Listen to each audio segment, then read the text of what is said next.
In the hierarchy of Dragon Ball and the entire multiverse composing it, there is a set order of things never to be challenged or changed. Of course there are the mortals, which comprises of so much more than the Earthlings and Goku and Vegeta. I mean, we've seen the Namekians, the people of Yardrat, other aliens such as Frieza and King Cold, and of course other Saiyans. In the mortal realm, things happen to be much more lax. However, the God realm is where things are heavily laid out, as the rules and consequences of breaking said rules and rank are much more severe. After the events of Dragon Ball Super, the Z Fighters have become much more in tune with how the universe actually works after meeting Beerus and Whis, but they are only a small part of the multiverse and the God realm in particular. Dragon Ball Super Kai has been quite a long journey for us, as we all learned with the long since erased Universe 13 that may have quite possibly been the most frightening universe to ever exist. The former Angel of Universe 13, Myrno, has returned, and while his true motives may still be somewhat shrouded in mystery, he makes it very clear that vengeance against the Omni King for erasing everything he had and attempting to erase him as well is very much within his plans. How Myrno escaped erasure by the Omni King and stayed under the radar for centuries we still don't know, but it seems that in this time, Myrno's knowledge and powers have far exceeded those of his brothers and sister angels. Myrno's first course of action after a surprising short exchange with Frieza was to invade Universe 7 in search of their strongest warrior. Myrno wondered why his universe, a utopia of some of the strongest beings ever born, from Saiyans all the way up to his former god of destruction, met such an end, but an incomparable place such as Universe 7 has been allowed to exist for ages, and he wanted answers. When he meets Goku and Vegeta, they seem to be exactly what he was hoping for. However, the angel took a very distinct liking to Vegeta and even offered him apprenticeship, something obviously refused, and Myrno had already gone too far in invading Vegeta's home and threatening he and his family. Instead, Vegeta underwent training with the Grand Priest, while Goku, off in a dimension unknown, trained with a clone version of Myrno alongside a being that heavily resembled an elderly version of the Omni King. After being driven to the brink of madness, having his family's life dangled before him, Goku finally mastered the divine form Ultra Instinct, as well as picking up a new technique in Myrno's portals. Vegeta, however, awakened a power within himself that seemed to be unique to him at the moment, still utilizing a form of Super Saiyan Blue, but his own strength had ascended the form far past anything we've ever seen before. As the final battle raged on between Ultra Instinct Goku, Vegeta, and Myrno, the two Saiyans pushed their limits to points never thought possible themselves, as everything they tried seemed to just be one step behind the Angel. But the resilience of these two is unmatched, and eventually they did start to do damage. Hit by hit, with the help of Goku's new portal technique, he and Vegeta slowly began to make progress against Myrno, while outside of the barrier encasing them, the Grand Priest and Whis are forced to watch until finally, they break through. Vegeta takes the reins as the fight rages on now between he and Myrno, with Goku taking the back seat, as even in Ultra Instinct, he can't help but be beyond impressed with how much stronger Vegeta has gotten. Myrno and Vegeta's battle shakes the universe to its very core, all the way from the furthest corner of the galaxy, but in one final clash that ripples across existence, both Vegeta and the Angel are left powerless and exhausted. However, for Myrno, time seems to be up, as in this moment, Whis and the Grand Priest finally shattered the barrier to put an end to this once and for all. If you guys have been enjoying the story of Universe 13 up until this point and want to check out the original fan manga for yourselves, the link as always will be down below in the description box, so be sure to go check it out, because as you guys can see, the creator is just absolutely incredible. Also, if you haven't already, be sure to have those notifications turned on to never miss a future upload on everything Dragon Ball. And if you've been enjoying all of the content recently, consider leaving a like on this video as well. Lastly, be sure to follow on both Twitch and Twitter to stay up with me and all Dragon Ball related content. But without further ado, to defeat an angel is something no mortal would ever dream of, but the day would inevitably come when the mortal realm and God realm collided. Goku and Vegeta were once just a master martial artist and a brutal Saiyan warrior, but many years have passed and these two have long since evolved into fighters seen once in a lifetime. In the battle of Goku and Vegeta versus Myrno, it seems that somehow, some way, against all odds, the Saiyans have once again saved the very multiverse itself, but this isn't over as long as Myrno remains in existence. How incredible. Such power, Myrno says, looking into the stars. It truly is a shame that you all must die. I wish I could fight them forever, he says.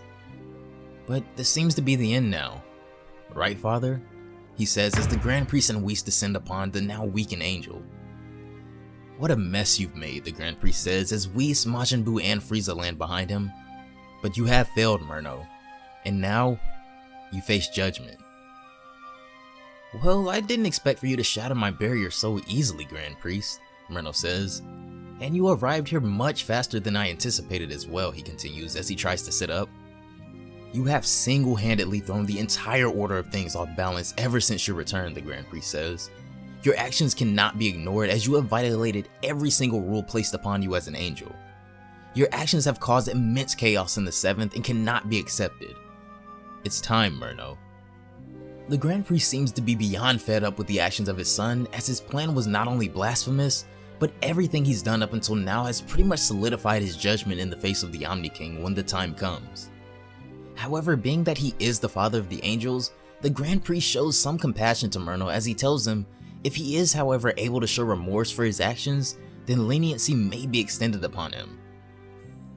You expect me to feel bad for doing what I felt was right, Myrno says.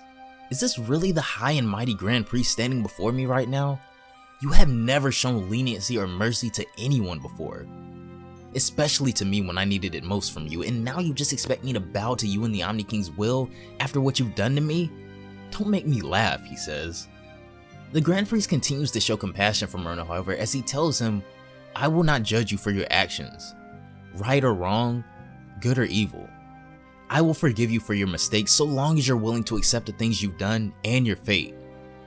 However, the final judgment lies solely in the hands of the Omni King, but you can change that. Of course he would, Myrno replies, talking about the Grand Priest. How typical of you. Taking orders from that childlike creature? What an absolute shame it is. I'll never understand why we are bound to such things. You say you choose to forgive me but leave my fate ultimately in the hands of the Omni King? I think I'll pass. Myrno then turns his attention to Whis and asks a very ominous question. Say, Whis, he starts, do you care about your friends? Vegeta and the others? Based on your actions, I think it's fair to say that you do. So tell me, how would you react if I, the Grand Priest's own son, were to destroy him? Would you care, he asks, but something isn't right here. These questions have a much darker meaning behind them. If I were to destroy the Grand Priest right now, would that matter more to you than the lives of the others? Surely, knowing you wouldn't feel bad, right? How about if he and everyone else here were destroyed in an instant? Similar to the actions of King Vegeta from my own universe, he goes on, recalling the actions of the Vegeta from his universe slaying his family for his own personal gain. Whis, however, stands firmly before him, not falling for any more of Myrno's games, as he responds, and why would you want to know something like that, brother? It doesn't matter what is done, Whis responds. Everything is done by the will of the Omni King, no matter the decision or cause, and this is also true for you, Myrno. Your fate will be up to him to decide now. Vegeta, still exhausted and injured from the battle, has been listening the whole time as he stands to his feet now, but he also feels something amiss here. I should have expected such an answer from you, Myrno replies. You're such an adult, Whis. Always being a good child to the Grand Priest, but you have always been annoying to deal with. It really is a shame that things have come to this. For everything you've done, the Grand Priest cuts in, you will pay for your blasphemies. You're not even supposed to exist right now. This will all be dealt with shortly. You are left with no other options, Myrno, he continues. You surely have no chance at fighting all of us together either, so it would be pointless to even try. This is where your journey will come to a decisive end. Oh? But who said I was finished, Myrno replies, as he begins to glow with a very sinister aura emitting from his body that begins to become bigger and brighter by the second. As tempting as all of this was, gentlemen, I have other plans to attend to, Myrno says. Can you feel it? He asks in a very sinister tone. I'll tell you all this much. If you were to go before that brat Zeno right now, then I don't very much like your odds. Did you really think this was over? As fun as all of this was, I do have other things I must finish, so this game of ours isn't over quite yet. And it's at this moment that the aura emitting from Myrno becomes overwhelming, which, right now, could only mean one thing. What? No, Whis shouts, as he realizes what's going on before it's too late. Everyone, quickly surround me at once. We have only seconds to spare. Myrno is going to self-destruct, he says. With no time to spare to save themselves, Goku, Vegeta, and even the Grand Priest take shelter behind the barrier created by Whis, as they can do nothing but watch as Myrno sets himself ablaze, taking the entire planet and all of his surroundings with him. But his final words seem to be the most ominous of all. "We will not go quietly into the night," Myrno recites, as a galactic level explosion consumes this side of space, but almost as quickly as it started, the explosion dies, leaving nothingness all around them. "How could he?" Whis exclaims, for the first time ever looking visibly shaken. He chose to take his own life rather than risk being erased by the Omni King.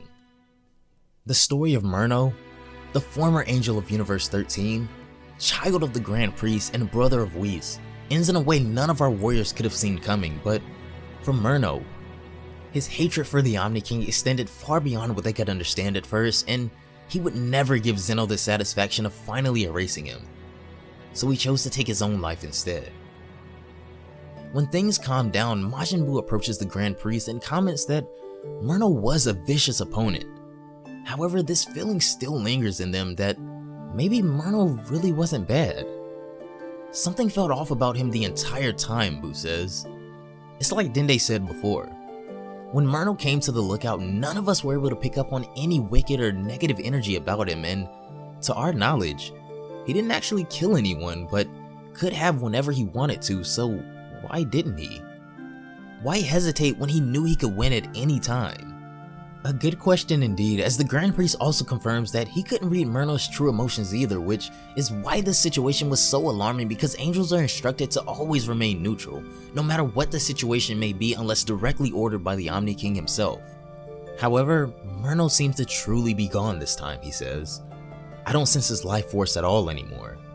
His hatred and lust for vengeance truly blinded him, and in the end, it led him to his own death. It's still strange though, Goku comments. I remember when one of his clones mentioned something about freedom, but I never really understood what he meant by that. He seemed to always have some sort of weird coded message behind everything he was trying to say, and for some reason, I still can't shake the feeling that we still don't know what he truly wanted. It really makes you wonder about what his true motives and goals really were, Vegeta says, gazing into the stars above them. It's a very unsettling feeling to have, knowing that he was hiding even more, even in death. Whis and the others stand in silence for a few moments, pondering the events of the past week, but maybe none more affected than Vegeta, who was truly singled out by the angel for reasons we still may not truly understand. But for now, the battle is over, and the universe may finally return to normality. My, a familiar voice says, as we see a hand knocking at the door, but it's at this moment that hand begins to sprout a fully developed crescent symbol. Well, I guess I'm up next, Myrno says, completely intact and not even looking like he just had a battle of a lifetime with Goku and Vegeta. Everything went exactly as planned, he says. Well, I don't want to keep doing this forever and relying on my clones, so I guess I should just do this now. As he walks into the dimly lit room, it becomes eerily obvious where Myrno has come now. Now then, it's been quite a while, my lord, he says, walking into the quarters of the Omni King. Those bodyguards you have there look a bit too comfortable just watching over you all day. I guess I'll start with them, he says, nonchalantly stretching. Did you miss me? Both of the Omni Kings are shocked that someone not only made it into the temple without permission, but completely undetected as well, as they both sit up with surprise on their faces. I said, did you miss me? Myrno asked again, now showing a much more devious look on his face, as the final part of his plan seems to be coming together before our very eyes. Because I've missed you, he continues. Now then, great Omni Kings, how about we have some fun?